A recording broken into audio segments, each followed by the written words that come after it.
Көтерілсе көк түтіннен көк тұман, отты көзбен отқа қарай ұмтылам.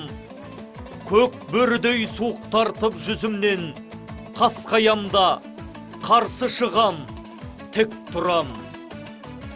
Жаным менің қорықпайды оттан да, өзгелерге қауіп төніп жатқанда, құтқара алмай қапы қалсам егерде, жүрегіме одан ауыр шоқ бар ма? Әр адамның нұрға толы таң үшін, күлкі ойнаған, қуанышты бақ үшін, артық демім қалғанынша алысам, әр сәбидің балғын балашақ үшін. Осы менің бар соқпағым бар ізім, қорған болу бойға артқан қарызым. Елім үшін ер боп туып қашанда, өмірімді бәске тігу парызым.